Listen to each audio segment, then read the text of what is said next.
I thought I would read a little bit from chapter 13, which is called When Trust is Betrayed. Yeah, because to me the betrayal of trust is something that's very sensitive, you know, that I've had to work with a lot.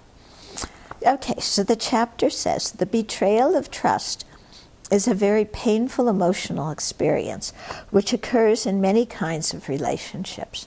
For example, our partner or spouse leaves us, our children don't recognize how much we love them or how much we want to help them, and instead turn their back on us with resentment. An employee whom we have trained doesn't care that we are relying on him and quits when we need him the most. Our boss doesn't appreciate our loyalty to the company and lays us off with the next budget cut. A close friend with whom we've shared the ups and downs of life for years suddenly talks behind our back and accuses us of using her. The list could go on and on. We have had all the experience of feeling betrayed by others, and yet, or we have all had the experience of feeling betrayed by others, and yet when it happens to us, the feelings are so powerful that we're sure no one has ever been treated this poorly or felt this badly. True, isn't it? We easily get locked up into our pain and grief, retreating inward or exploding outward in an attempt to eliminate the pain. In actual fact, however, everyone has experienced betrayal of trust. Our experience is not unique. As painful as it is when our trust has been betrayed, we seldom think of ourselves as betraying others' trust. Yet, if each of us has experienced this, who has caused it? If we look deeply, we may find that each of us has intentionally or unintentionally betrayed others' faith in us. Although we should avoid feeling guilty and despising ourselves for this, it helps our own healing to admit that just as we were confused and miserable when we hurt others, they were confused and miserable when they hurt us. Okay, and so then going on to,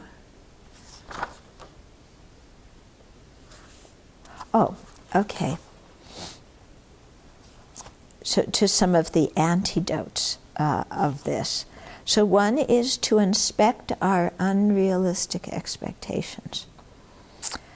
To resolve our hurt and anger over a betrayal of trust, we need to acknowledge any grief that arises. In doing so, we sometimes will see what our own unrealistic expectations have been. For example, although we knew a person had problems, we still hoped these would disappear, especially since that person had come to know us and we were so kind in helping them. Yeah, have you had that kind of situation? Yeah, you established a friendship with somebody and you were going to save them, you know, and you saw this potential in them that they didn't see and you were really going to save them. Although we suspected somebody was lying, we deluded ourselves into believing her because we wanted what she said to be true. Although we knew that so much of what happens in life cannot be controlled, we felt as if there should be someone who could fix it after we complained to them about the unfairness of it all. So either this person was going to fix our problems and rescue us, and we trusted them to do that, or we were going to be the savior and rescue them from their problems, and we trusted them to be rescued and to appreciate us for it. Letting these misconceptions surface and releasing them is an important step in the growth that comes from grieving in a healthy way. Creating realistic expectations is an elusive art, for determining the point at which they become unrealistic is often difficult. When we hire someone to do a job and he agrees, we expect him to abide by the agreement. However, if we concretize our expectation and do not accept that factors beyond our control or his control may arise, we will run into trouble. When we recognize and let go of our concrete vision and our unrealistic expectations, our mind will be more fluid and we will be able to gracefully accept what happens. So I find that, you know, a lot of times when trust has been betrayed, I've had some unspoken expectations of somebody that I never ran by them to see if they agreed to. I just assumed that because I expected that of course they were going to be that way. And sometimes my expectations weren't even on a conscious level, and I didn't even realize I had them until after the person didn't meet them. And then I was getting so upset and angry about, well, you didn't fulfill your part of the bargain. And then I realized, oh, I had this whole part of the bargain written out for them that I didn't even know I had, and I never got okayed by them. Yeah. And in addition, even if I had gotten it okayed by them, I was still expecting that nothing would ever arise that would interfere with that. That somebody, another human being would always be consistently consistent. They would never deviate in their reactions or responses to things. Now, how realistic is that? Unrealistic. Yeah. If somebody had that kind of expectation of us, you know, that we're very predictable and even-minded and we're always going to be a certain way, would you agree to that? No, we wouldn't. We would say, hey, I'm a human being. I have different moods. Don't think that I'm always going to be the same. I may aspire to be kind of even-minded, but that doesn't mean I'm always going to be that way. So don't put that on me. Yeah.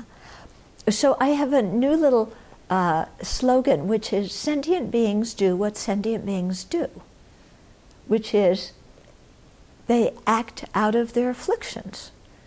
So they aren't predictable. They aren't consistent. You know, if I expect them to be, that's my false expectation. They just do what sentient beings do. Yeah. So anyway, this book contains many, many different antidotes to anger, which are really good to put in practice. And like I said, to take out situations that happened in the past in our meditation when nothing special is happening that day. Take out that past situation and try running it through, thinking this new way according to one of the techniques taught in the book. And in that way, we will work out issues from the past that we have not completely let go of, that we may still be carrying around with us. And so practicing in this way helps us really to let go of them, and also to gain some familiarity with these different techniques. If we don't practice these techniques, working out past situations and thinking about them when our mind is calm, if we just call them up when we're upset, they're not going to work because we don't have the familiarity with them. Yeah? So rather than say, oh, the techniques don't work when I practice them, it's because we're not doing the practice beforehand to gain the familiarity and understanding that we need to. So be sure to do that.